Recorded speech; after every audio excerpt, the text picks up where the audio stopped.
नमस्कार दोस्तों, बालाजी स्टडी अड्डा में आपका स्वागत है। सुपर टेट का जैसे कि प्रैक्टिस सेट नंबर 7 हम आपको सॉल्व करा रहे हैं। तो इससे पहले वाले वीडियो में हमने इसी सेट के जो है वो 30 प्रश्न देखे थे, जो कि आपको साइड में आई बटन में वीडियो मिल जाएगा, जिसमें हमने इंग्लिश, संस्कृत और साइंस के जो है वो 30 प्रश्न देखे थे। आज हम देखेंगे उसके आगे के 30 प्रश्न, जिसमें पर्यावरण और सामाजिक अध्ययन के 10 प्रश्न, उसके बाद शिक्षण कौशल के 10 प्रश्न और उसके बाद बाल मनोविज्ञान के 10 प्रश्न देखेंगे। तो चलिए पर्यावरण पोर्शन से जो है वो शुरू करते हैं। प्रश्न आपका 71 है इस पर आधारित कि महाराष्ट्र में स्थित अजंता में जो चट्टान है उनको काटकर जो बनाए गए गुफा स्मारक हैं वो किस धर्म से जो है वो संबंधित हैं। यहां पर अजंता पूछा गया है, ये ध्यान रखिएगा, क्योंकि अजंता और एलोरा दोनों ही महाराष्ट्र में और दोनों ही जो है वो अलग अलग धर्म से संबंधित हैं। तो इस प्रश्न के उत्तर की बात करें तो ये जो है वो बौद्ध धर्म से जो है वो संबंधित है, और इसका जो संबंध है वो 200 ईसा पूर्व से 480 ईस्वी तक जो है वो जाना जाता है। और गुफाएं जो है ये अजंता की बौद्ध धर्म से संबंधित हैं। और जो मैंने एलोरा की बात की, यदि एलोरा पूछा गया होता तो वे जो है वो हिंदू, जैन और बौद्ध धर्म तीनों से ही जो है वो संबंधित हैं, तो वो भी ध्यान रखिएगा। अगला प्रश्न 72 कह रहा है सुंदरवन टाइगर रिजर्व किस राज्य में है। 4 ऑप्शन दे रखे हैं, आपको बताना है कौन सा जो है वो सही होगा। तो चलिए बात कर लेते हैं उत्तर की। तो सही हो जाएगा आपका ऑप्शन नंबर डी, यानी कि पश्चिम बंगाल में जो है वो सुंदरवन टाइगर रिजर्व जो है वो स्थित है। इसके अलावा और भी कुछ फेमस है, उनको भी ध्यान रखिएगा, जैसे कि गिर राष्ट्रीय उद्यान काफी बार पूछा जाता है, वो गुजरात में है। मानस राष्ट्रीय उद्यान काफी बार पूछा जाता है, तो ये जो है वो असम में है, जो कि आपका ऑप्शन सी में दे भी रखा है, देखिए। और दुधवा राष्ट्रीय उद्यान जो कि उत्तर प्रदेश में जो है वो स्थित है। अगला प्रश्न 73 कह रहा है कि भारत के इतिहास में किसके शासनकाल को भारत का स्वर्णिम युग जो है वो कहा जाता है। 4 ऑप्शन है, मुगल साम्राज्य, मराठा साम्राज्य, गुप्त या मौर्य। यह आपके बीटीसी के लेवल पर कोर्स में भी था, यदि आपने पढ़ा होगा तो अवश्य आप यहाँ पर सही टिक कर ले जाएंगे। तो 4 ऑप्शन है, बात कर लेते हैं उत्तर की। तो आपका ऑप्शन नंबर सी जो है वो गुप्त साम्राज्य बिल्कुल सही हो जाएगा। गुप्त साम्राज्य की बात करें तो संस्थापक के रूप में जो है वो श्री गुप्त को जो है वो माना जाता है, और इनके वंश में कह सकते हैं चंद्रगुप्त प्रथम, समुद्रगुप्त, ऐसे बहुत से महान शासक भी जो है वो हुए थे। आगे बढ़ने से पहले आप सभी को मैं जो है वो बहुत बहुत धन्यवाद करना चाहूँगा, क्योंकि आज मेरा जो है वो 17 अप्रैल को जो है वो बर्थडे है, और सुबह करंट अफेयर वाले वीडियो में आप सभी लोगों ने मुझे विश किया था, तो आप सभी लोगों को दिल से जो है वो धन्यवाद। चलिए बढ़ते हैं अपने अगले प्रश्न 74 की तरफ। अगला प्रश्न 74 है, जापान पर गिराए गए जो परमाणु बम थे उनके नाम जो है वो क्या थे। तो 4 ऑप्शन दे रखे हैं, आपको बताना है कौन सा जो है वो सही होगा। ऑप्शन ए, बी, सी या डी। देखिए, जो विश्व युद्ध हुआ था, द्वितीय विश्व युद्ध, उसमें जो है अमेरिका ने जापान पर जो है वो 2 परमाणु बम गिराए थे, जैसे कि आपको ज्ञात होगा। कौन कौन सी तारीख को? तो एक था 6 अगस्त 1945 को और दूसरा था 9 अगस्त 1945 को। अब किस शहर पर गिराए गए थे? तो 6 अगस्त को जो है वो हिरोशिमा पर और 9 अगस्त को जो है वो नागासाकी पर। और इन बमों के नामों की बात कर लेते हैं, जो कि आपका प्रश्न में पूछा गया है। तो सही हो जाएगा आपका option number A, little boy और फैट मैन। तो ये 2 आपके जो है वो सही हो जाएंगे। थोड़ा सा इंटरेस्टिंग क्वेश्चन है, क्योंकि परमाणु बमों के नाम आपको देखने को कम ही मिलते हैं। अगला प्रश्न 75 कह रहा है कि प्लूटो की खोज जो है वो किसने की थी। 4 ऑप्शन दे रखे हैं, आपको बताना है कौन सा जो है वो सही होगा। ऑप्शन ए, बी, सी या डी। तो चलिए बात कर लेते हैं उत्तर की। तो सही हो जाएगा आपका ऑप्शन नंबर डी, यानी कि क्लाइड टॉम्बो जो है उन्होंने प्लूटो की खोज जो है वो की थी। प्लूटो जो है वो सौर मंडल में जो ग्रह था उसे जो है वो हटा दिया गया था। कब हटाया गया था? तो सन 2006 में जो है वो इसे हटा दिया गया था, और प्लूटो को बौना ग्रह जो है वो माना जाता है। और प्लूटो की जो संख्या है उसे 13, 43, 40 से भी जो है वो जाना जाता है। 13, 43, 40 से भी जाना जाता है इस संख्या के तौर पर। तो खोज किसने की थी? क्लाइड टॉम्बो ने। इसके अलावा वीडियो पसंद आए तो वीडियो को लाइक भी अवश्य कर दीजिएगा, ताकि मैं इसी प्रकार आपको और अच्छे अच्छे प्रश्न जो है वो कराता रहूँ। बढ़ते हैं अगले प्रश्न 76 की तरफ। हम्पी में स्थित जो स्मारक हैं उनका समूह एक महत्वपूर्ण केंद्र है, तो किसका है ये आपको बताना है। 4 ऑप्शन दे रखे हैं। चलिए बात कर लेते हैं उत्तर की। तो सही हो जाएगा आपका ऑप्शन नंबर बी, यानी कि हिंदू जो है उनका केंद्र है। हम्पी या कह सकते हैं हस्तिनावती, इसी नाम से भी इसे जाना जाता है। तो कर्नाटक के जो है ये बेलारी जिले में जो है वो स्थित है। कर्नाटक के बेलारी जिले में ये जो है वो हिंदू धर्म से जो है वो संबंधित है। इसके अलावा जो विजयनगर साम्राज्य है उसका ये एक भाग भी जो है वो है। अब विजयनगर की बात हुई है तो मैं यह बता दूं कि विजयनगर जो है वो साम्राज्य की स्थापना किसने की, ये काफ़ी बार पूछा जाता है। तो हरिहर और बुक्का ने जो है वो मोहम्मद बिन तुगलक से विद्रोह करके जो है स्थापना की थी। किसकी? विजयनगर साम्राज्य की। अगला प्रश्न 77 कह रहा है कि मरणोपरांत भारत रत्न पाने वाले पहले भारतीय व्यक्ति कौन थे। और जैसा कि सभी वीडियो में हम आपसे एक ना एक प्रश्न पूछते हैं, इस वीडियो का आपके लिए यही प्रश्न है। आपको वीडियो के मेन कमेंट में टाइप करके बताना है कि इन चारों ऑप्शन में से कौन सा जो है वो सही होगा। अटल बिहारी वाजपेयी, लाल बहादुर शास्त्री, CK नायडू या मिहिर सेन। तो 4 ऑप्शन दे रखे हैं, आपको बताना है इन चारों में से जो है वो कौन सा सही होगा। चलिए बढ़ते हैं अपने अगले प्रश्न 78 की तरफ। प्रश्न है औद्योगिक पुनर्गठन से उत्पन्न हुई जो बेरोजगारी है आमतौर पर आपूर्ति या जो मांग है उसमें उतार चढ़ाव की बजाय प्रौद्योगिकीय परिवर्तन के कारण होती है, उसे क्या कहा जाता है? संरचनात्मक बेरोजगारी, प्रतिरोधात्मक बेरोजगारी, मौसमी बेरोजगारी या चक्रीय बेरोजगारी। तो 4 ऑप्शन दे रखे हैं, आपको बताना है कौन सा सही होगा। चलिए बात करते हैं उत्तर की। तो पहला ही ऑप्शन आपका बिल्कुल सही हो जाएगा, यानी कि संरचनात्मक बेरोजगारी। तो ये होती क्या है? वह बेरोजगारी जो आपूर्ति या जो मांग है उसमें उतार चढ़ाव के स्थान पर जो औद्योगिक पुनर्गठन है, पहली लाइन में लिखा है, इससे जो है वो उत्पन्न होती है।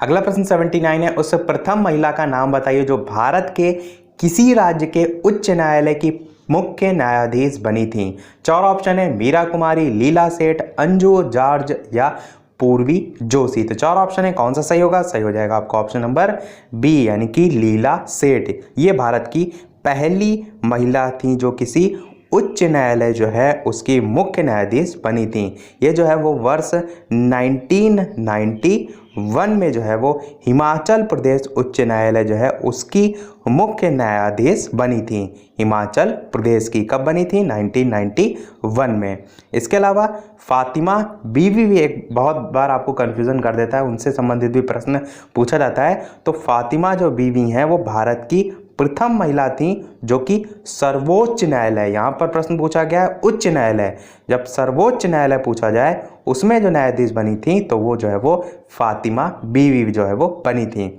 और जो फातिमा बीवी हैं उनको वर्ष जो है वो 1989 में जो है वो सर्वोच्च न्यायालय में न्यायाधीश जो है वो नियुक्त किया गया था।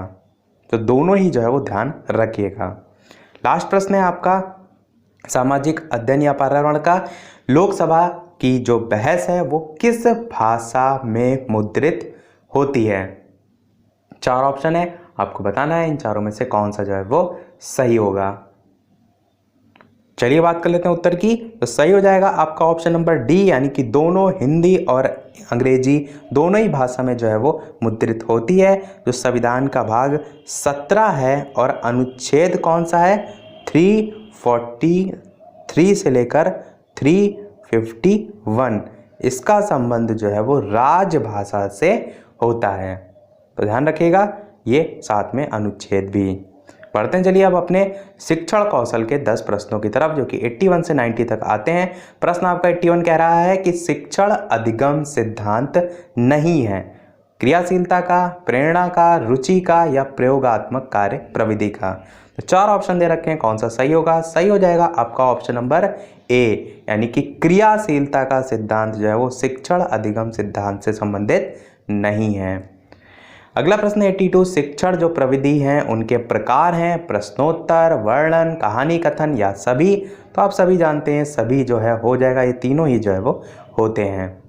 अगला प्रश्न 83 कह रहा है कि शिक्षा का अति महत्वपूर्ण उद्देश्य क्या है? आजीविका कमाना, बच्चे का सर्वांगीण विकास करना, पढ़ना और लिखना सिखाना या बौद्धिक विकास करना। तो सर्वांगीण विकास आपका सही हो जाएगा बिल्कुल, क्योंकि सर्वांगीण विकास में बाकी सारी चीज़ें भी जो है वो आ जाएंगी। अगला प्रश्न 84 कह रहा है कि मूल्यांकन का जो है वो मुख्य उद्देश्य क्या होना चाहिए। क्या शिक्षार्थियों की त्रुटियां निकालना, आप कहेंगे कभी नहीं। शिक्षार्थियों की उपलब्धि को जो है वो मापना, आप कहेंगे ये भी नहीं। यह निर्णय लेना कि क्या शिक्षार्थी जो है उसको अगली कक्षा में प्रोन्नत किया जाना चाहिए, आप कहेंगे नहीं। सीखने में होने वाली जो कमियां हैं उनका निदान और उपचार करना, तो ये आप कहेंगे बिल्कुल सही होगा। यही मूल्यांकन का मुख्य उद्देश्य होता है। अगला प्रश्न 85 सीटेट जैसा है, क्योंकि ऐसे प्रश्न सीटेट में काफ़ी पूछे जाते हैं कि शिवानी द्वारा पूछे गए एक प्रश्न का उत्तर शिक्षक तत्काल नहीं दे सकता है, तो शिक्षक की प्रतिक्रिया क्या होनी चाहिए। क्या शिक्षक द्वारा शिवानी को चुप करा देना चाहिए, आप कहेंगे कभी नहीं। शिक्षक द्वारा शिवानी को ध्यान बटा देना चाहिए, आप कहेंगे बिल्कुल नहीं। शिक्षक को कहना चाहिए मैं नहीं जानता हूँ, ये भी इतना उचित उत्तर नहीं है। और चौथा है शिक्षक द्वारा इस प्रश्न का उत्तर या इस प्रश्न का सही उत्तर बाद में समझकर देना चाहिए, ये आपका जो है वो ज़्यादा बेहतर उत्तर जो है वो होगा। तो ऑप्शन नंबर डी 85 का सही हो जाएगा। अगला प्रश्न है छात्र जो है उनको ठीक, शाबाश, बहुत अच्छा कहना है, तो ये शाब्दिक पुनर्बलन है, अशाब्दिक पुनर्बलन है, सकारात्मक शाब्दिक पुनर्बलन है या नकारात्मक शाब्दिक पुनर्बलन है। तो नकारात्मक तो बिल्कुल नहीं है, तो ऑप्शन डी बिल्कुल कट जाएगा। तो 3 ऑप्शन है, आपको बताना है कौन सा सही होगा। चलिए बात कर लेते हैं उत्तर की। तो ऑप्शन नंबर सी आपका सकारात्मक और उसके साथ साथ शाब्दिक पुनर्बलन में जो है वो आता है। अगला प्रश्न देखते हैं 87 की किसके अतिरिक्त निम्नलिखित कुछ तकनीकें हैं जो परीक्षा के कारण होने वाली जो चिंता है उसको दूर करती हैं। तो 4 ऑप्शन है, समर्थन प्राप्त करना, विशिष्टताओं पर बल देना, प्रश्न पत्र की जो संरचना या पैटर्न है उससे परिचित कराना या परिणाम के बारे में बहुत अधिक सोचना। तो 4 ऑप्शन है, आपको बताना है चारों में से कौन सा जो है वो सही होगा।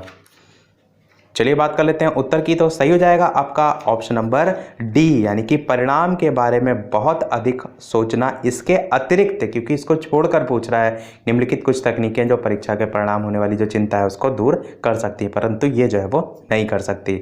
अगला प्रश्न कह रहा है 88 कि आपकी कक्षा में एक बच्चा रोज आपको परेशान करने के लिए अप्रासंगिक प्रश्न पूछता है, आप क्या करेंगे।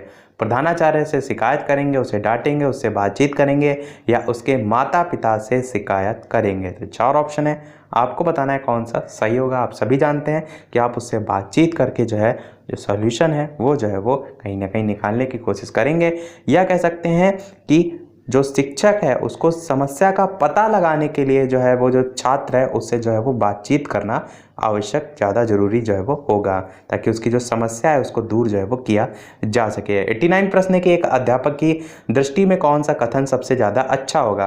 प्रत्येक बच्चा सीख सकता है, कुछ बच्चे सीख सकते हैं, अधिकतर बच्चे सीख सकते हैं या बहुत कम बच्चे सीख सकते हैं। तो 4 ऑप्शन है, आपको बताना है कौन सा सही होगा। चलिए बात कर लेते हैं उत्तर की। तो पहले ऑप्शन आपका बिल्कुल सही होगा कि प्रत्येक बच्चा जो है वो सीख सकता है।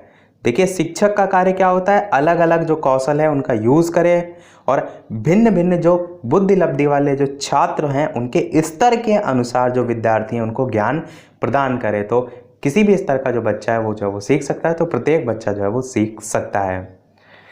इसके अलावा वीडियो को अभी तक आपने लाइक ना किया हो तो वीडियो को लाइक भी कर दीजिएगा। इतनी अच्छी इंफॉर्मेशन हम प्रोवाइड करा रहे हैं तो एक लाइक तो आपका बनता ही है। इसके अलावा नए हैं चैनल पर तो सब्सक्राइब भी अवश्य कीजिएगा, ताकि इसी प्रकार आपकी अच्छी से अच्छी प्रैक्टिस जो है वो आगे भी होती रहे। प्रश्न आपका 90 है कि परीक्षा में विद्यार्थियों से किस प्रकार के प्रश्न पूछने चाहिए। स्मृति और समझ आधारित, वस्तुनिष्ठ और विषयगत, समझ और अनुप्रयोग आधारित या केवल वस्तुनिष्ठ। तो बात करें उत्तर की तो समझ और अनुप्रयोग आधारित आपका बिल्कुल सही हो जाएगा। बढ़ते हैं, चलिए अब हम अपने अगले पोर्शन यानी कि बाल मनोविज्ञान के 10 प्रश्नों की तरफ, जो कि 91 से 100 तक आते हैं और ये हमारे लास्ट 10 प्रश्न होंगे इस वीडियो के। प्रश्न आपका क्या कह रहा है कि शिक्षार्थी वैयक्तिक जो भिन्नता है वो प्रदर्शित करते हैं, अतः शिक्षक को जो है वो क्या करना चाहिए ये पूछा गया है। तो सीखने के विविध अनुभवों को उपलब्ध कराना चाहिए, यही ऑप्शन आपका बिल्कुल सही होगा। आगे का ऑप्शन भी आपको पढ़ने की आवश्यकता नहीं है, ऑप्शन नंबर ए। अगला प्रश्न कह रहा है 92 वाइगोत्स्की बच्चे के सीखने में निम्नलिखित में से किस कारक की महत्वपूर्ण भूमिका पर बल देते हैं। आनुवांशिक, नैतिक, शारीरिक या सामाजिक। तो वाइगोत्स्की को लेकर पूछा गया है, इसलिए आपका सामाजिक जो है वो बिल्कुल सही हो जाएगा।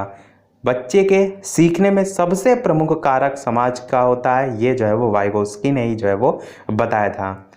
प्रश्न अगला 93 कह रहा है कि निम्नलिखित में से कौन सा विकास का सिद्धांत है कि सभी की विकास दर समान जो है वो नहीं होती है, या विकास हमेशा रेखीय होता है, या निरंतर चलने वाली प्रक्रिया नहीं है, या विकास की सभी प्रक्रियाएं अंतर संबंधित होती हैं। तो कौन सा आपको बताना है विकास का सिद्धांत है।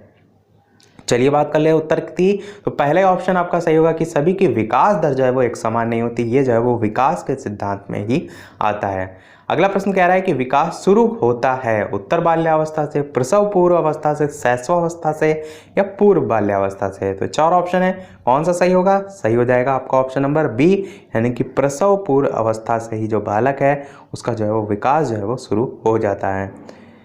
बढ़ते हैं अगले प्रश्न की तरफ 95 कि निम्नलिखित में से डैश के अतिरिक्त जो सभी वातावरणीय कारक हैं वो विकास को आकार देते हैं। तो पौष्टिकता की गुणवत्ता, संस्कृति, शिक्षा की गुणात्मकता, या शारीरिक गठन। तो किसके अतिरिक्त पूछा या किसको छोड़कर जो है वो पूछा है। तो 4 ऑप्शन है, बात कर लेते हैं उत्तर की। तो आपका शारीरिक गठन जो है वो हो जाएगा।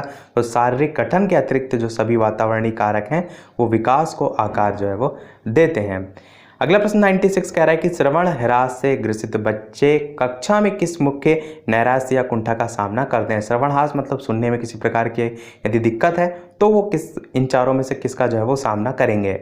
दूसरों के साथ संप्रेषण करने तथा सूचनाओं को बांटने में अक्षमता, या दूसरे विद्यार्थियों के साथ परीक्षा देने में अक्षमता, या प्रस्तावित जो पाठ्य पुस्तक है उनको पढ़ने की अक्षमता, या खेलकूद में भागीदारिता निभाने में अक्षमता। तो 4 ऑप्शन है, पहला ऑप्शन बिल्कुल आपका सही हो जाएगा। दूसरों के साथ संप्रेषण यानी कि कम्युनिकेशन यानी कि बातचीत जो होती है वो करने, और सूचनाओं को बांटने में जो है वो कहीं ना कहीं अक्षमता जो है वो प्रदर्शित करेंगे। अगला प्रश्न 97 कह रहा है कि डिसलेक्सिया मुख्य रूप से डैश की समस्या से संबंधित है। तो सुनने, पढ़ने, बोलने या बोलने व सुनने दोनों। तो 4 ऑप्शन है। मैंने ट्रिक से आपको बताया था कि कुछ भी लिखा हुआ है किसी भी पेपर पर और एक लक्स साबुन लें आप और उस पर रगड़ दें, तो क्या लिखा हुआ पार्ट आप पढ़ पाएंगे? आप कहेंगे नहीं पढ़ पाएंगे। तो जब नहीं पढ़ पाएंगे तो उसी से ही पढ़ने से ही आपको याद रखना है डिसलेक्सिया पढ़ने से जो है वो संबंधित या पढ़ने की समस्या से संबंधित है। 98 प्रश्न कह रहा है कि प्रतिभाशाली विद्यार्थी अपनी क्षमताओं को तब विकसित कर पाएंगे जब बार बार उनकी परीक्षा होगी, वे अन्य विद्यार्थियों के साथ अधिगम प्रक्रिया से जुड़ेंगे, उन्हें अन्य विद्यार्थियों से अलग किया जाएगा, या वे निजी कोचिंग कक्षाओं में पढ़ाएंगे। तो 4 ऑप्शन है, कौन सा सही होगा? सही हो जाएगा आपका ऑप्शन नंबर बी, वे अन्य विद्यार्थियों के साथ अधिगम प्रक्रिया से जुड़ेंगे। 99 प्रश्न है आपका 5वीं कक्षा के जो दृष्टिबाधित विद्यार्थी हैं, 4 ऑप्शन दे रखे हैं। तो डायरेक्ट मैं उत्तर आपको दे देता हूं क्योंकि यहाँ पर ऑप्शन काफ़ी लेंदी है। तो पहला ही बी वाला ऑप्शन जो है वो सही हो जाएगा कि दृष्टिबाधित जो विद्यार्थी हैं उनके साथ कक्षा में सामान्य रूप से व्यवहार किया जाना चाहिए, और जो श्रव्य CD के माध्यम से सहायता है वो भी उपलब्ध जो है वो कराई जानी चाहिए। बढ़ते हैं अपने अगले और इस वीडियो के लास्ट प्रश्न की तरफ 100 नंबर कि निम्नलिखित में से कौन सा बुद्धिमान बच्चे का लक्षण जो है वो नहीं है। प्रश्न आपने पढ़ लिया, अब 4 ऑप्शन है, अब आपको बताना है चारों में से क्या होगा। वह जो प्रवाहपूर्ण और उचित तरीके से संप्रेषण करने की क्षमता रखता है, या वह जो अमूर्त रूप से सोचता रहता है, या वह जो नए परिवेश में स्वयं को समायोजित कर सकता है, या वो जो लंबे निबंधों को बहुत जल्दी रटने की क्षमता रखता है। प्रश्न आपका क्या कह रहा था कि बुद्धिमान बच्चे का लक्षण नहीं है, और आपको उत्तर अब स्पष्ट हो गया होगा कि जो लंबे निबंध है उनको बहुत जल्दी रटने की जो क्षमता रखता है वो जो है बुद्धिमान में नहीं आएगा। ऑप्शन डी आपका बिल्कुल जो है वो सही हो जाएगा, बाकी सभी जो है उसके लक्षण प्रदर्शित होते हैं। तो इसी के साथ हमारा ये पार्ट भी जो है वो कंप्लीट होता है। अगले वाले इसका जो पार्ट होगा उसमें हम इसके आगे के 30 प्रश्न सामान्य ज्ञान और समसामयिक घटनाओं पर आधारित देखेंगे। वीडियो पसंद आया हो तो वीडियो को लाइक अवश्य कीजिएगा, नए हैं चैनल पर तो सब्सक्राइब जरूर कीजिएगा। चलिए मिलते हैं अगले वीडियो में एक नए टॉपिक के साथ, तब तक के लिए नमस्कार। Thank you for watching.